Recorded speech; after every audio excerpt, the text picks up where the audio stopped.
આજે આપ સૌનું સ્વાગત છે મારી YouTube ચેનલ પર. સબસ્ક્રાઇબ કરો ગોલ્ડન સ્પૂન ને અને બેલ આઇકન પર ક્લિક કરો અને ઓલ પર ક્લિક કરો જેનાથી તમને નવા વિડિયોની નોટિફિકેશન મળશે. આજે આપણે બનાવવાનું છે દહીં વડા. 2 વાટકી અડદની દાળ લઈશું અને એને 5 કલાક પલાળી દીધી છે મેં. હવે એને મીઠું, જીરું, 2 વાટકી દહીં, ખાંડ. હવે આપણે દાળ 5 કલાક પલળેલી છે એને આપણે મિક્સરમાં પીસી નાખીશું. મિક્સરમાં બાઉલમાં નાખી અને એને પીસીશું.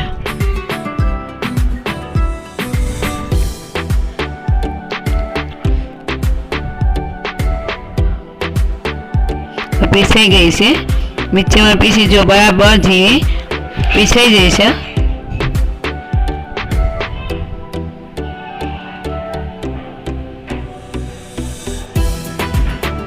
હવે એને આપણે ફેટીશું. ચમચા આનાથી ફેટી નાખવા. ફેટવામાં એક જ સાઈડ ફેટવાનું જેથી કે એની અંદર હવા ભરાય અને હવા ભરાવાથી દહીં વડા પોચા બને છે. વડા બરાબર પોચા બની જશે.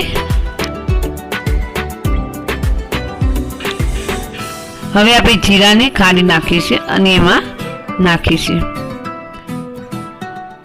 જીરાની અંદર નાખી દીધું.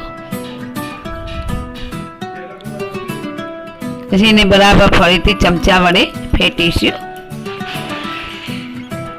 હવે આપણે દહીં વડા માટે દહીં તૈયાર કરી એની અંદર મીઠું નાખ્યું, ખાંડ નાખી અને બરાબર ફેટ્યું. હવે આપણે ગેસ સળગાવીને પછી તપેલીમાં ગરમ પાણી મૂકીશું.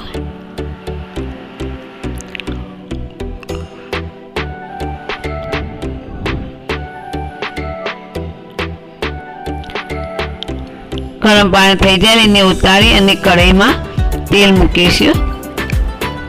તેલ બરાબર ગરમ થાય પછી વડા ધીમે ધીમે અંદર મૂકી જવાના.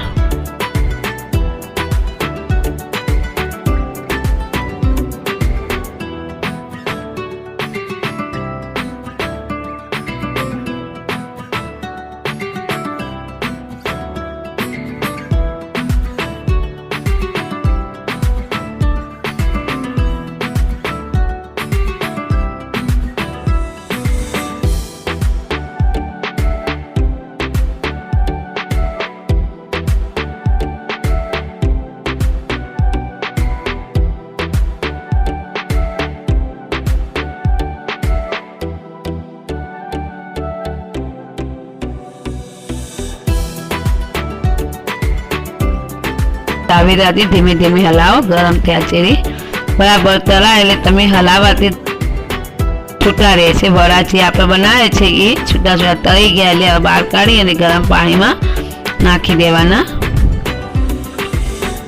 ગરમ પાણીમાં થોડી વાર પલળવા દેવાના. પછી એને દબાવી અને નીચોઈ અને આપણે ડીશમાં પીસી છે.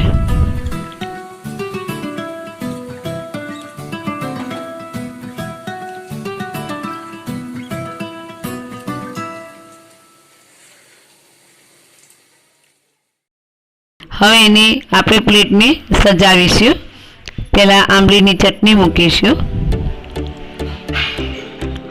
પછી ગ્રીન ચટણી એટલે લીલી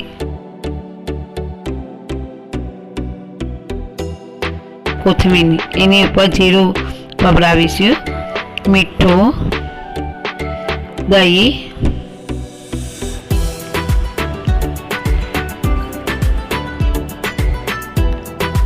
હવે આપણે લીલી ચટણીની પર સજાવવામાં મૂકીશું જેથી કરીને વધારે સ્વાદિષ્ટ લાગે આપણને.